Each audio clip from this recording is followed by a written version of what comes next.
Dr. Asif. Actually, this video is in continuation of the previous two videos on high glycemic carbohydrates, जो इंसानियत और humanity का दूसरा बड़ा प्रॉब्लम है. इसमें हम ऑलरेडी रोटी, चावल और चीनी की बात कर चुके हैं और अब हम डिस्कस कर रहे थे फ्रूट एंड दूध को. अब देखें, फ्रूट अपनी नेचुरल फॉर्म में नहीं है. फ्रूट इतना मीठा कभी भी नहीं था जितना कि बना दिया गया है. There is a human hand in the evolution of fruit. There is a human hand in the evolution of agriculture.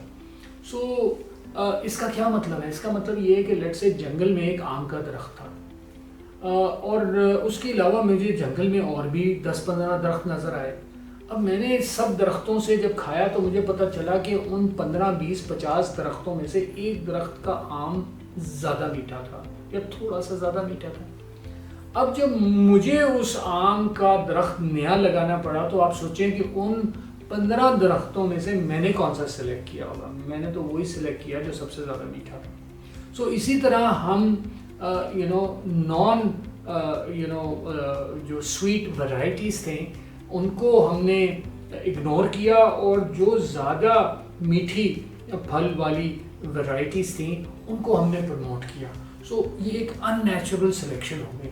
और फल को हम, और मैंने जैसा बताया कि एक खाना फूड इज़ अ बिज़नेस और जितना मीठा होगा उतना ज़्यादा बिकेगा. सो अगेन हमने क्या किया कि सारी अपनी एनर्जीज़ चीज़ों को बेचने और मीठा करने में लगा दी.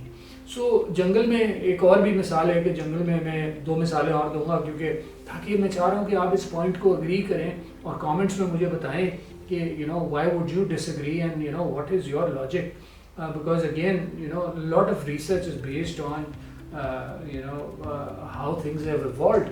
तो उसमें लॉजिक का ताल्लुक भी है कि एवोल्यूशन में कोई भी इलॉजिकल चीज़ें नहीं हुई.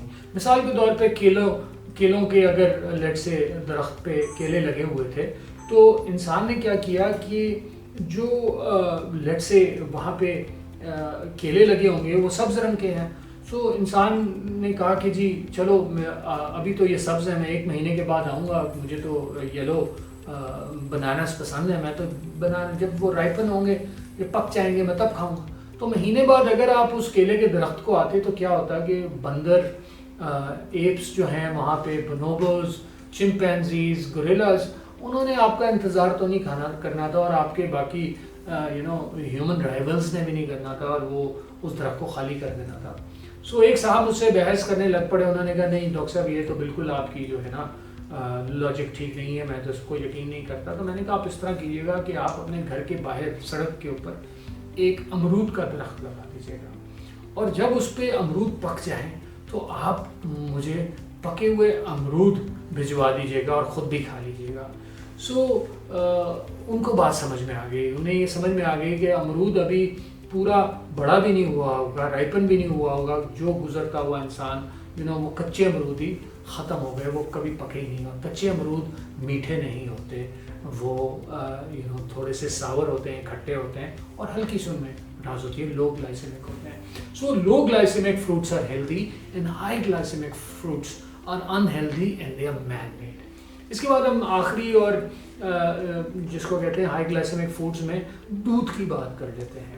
यहाँ पे मैं बहुत आपको इंटरेस्टिंग बातें कुछ बताने वाला हूँ कि याद रखें अल्लाह ताला ने इंसान के लिए माँ का दूध 2 साल के लिए बनाया और जब आप यंग होते हैं तो आपका मेटाबॉलिज्म भी बहुत तेज़ होता है. एक बच्चे का metabolism almost 4000 calories per day से भी ज़्यादा हो सकता है. तो उतने छोटे जब हम उम्र में होते हैं तो एक ऐसा खाना जो बड़ा हाई एनर्जी होता है और एक न्यूट्रिएंट डेंस एंड जिसको कहते हैं कैलोरिक रिच खाना जो है वो छोटी उम्र में ही इंसान को अल्लाह ताला ने माँ का दूध 2 साल के लिए जो है वो पिलाया.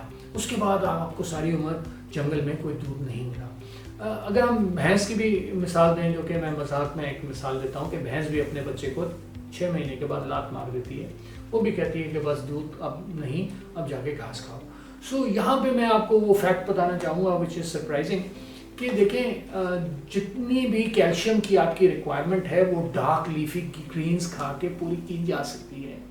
सो कैल्शियम हासिल करने के लिए आपको सिर्फ दूध पीना ज़रूरी नहीं है। एक और बहुत इम्पॉर्टेंट साइंटिफिक फैक्ट, और मेरी बात को जो है वो साबित करता है कि खाना एक बिज़नेस है, कि दूध एक बिज़नेस है और हम प्रमोट करते हैं। मैं मना नहीं कर रहा, बट मैं कह रहा हूँ कि दूध जो है बहुत थोड़ी मिकदार में पीना चाहिए और बच्चों को पीना चाहिए और एडल्ट्स को अवॉइड करना चाहिए अगर वो बीमार नहीं है। सो अगेन दूध कब पीना चाहिए है वो भी मैं आपको बताऊंगा इन अनदर वीडियो।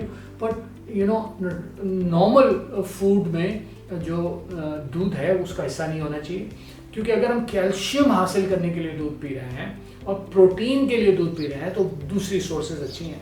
मिसाल के तौर पे कैल्शियम, कि अगर हम तिल, जिसको सेसमी बोलते हैं, तिल को कंपेयर करें pound for pound, gram for gram, अगर 100 ग्राम्स तिल और 100 ग्राम्स मिल्क के अंदर अगर हम कैल्शियम की क्वांटिटी देखें, सो तिल वुड हैव 9.5 टाइम्स मोर, 9.5 गुना ज़्यादा तिल में कैल्शियम होती है दूध के मुकाबले में।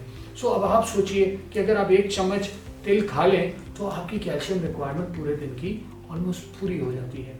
सो you don't need to drink milk. So again it makes us sick, because जब ऐसा खाना जो कि डाइजेस्टिव हमें मतलब डाइजेस्ट करने के लिए हमें जो है दुश्वारी आए तो हमें उनको अवॉइड करना चाहिए। So I hope high glycemic carbs के बारे में आपको समझ में आ गई, और इनके बारे में जो बाकी डिस्कशन है हम वक्तन फ़वक्तन करते रहेंगे। So leave your comments below and let me know what you think, and I would love to answer all your queries if there are any.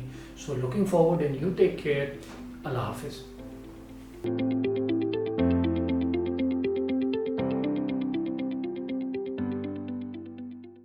Wellness 360 Clinic.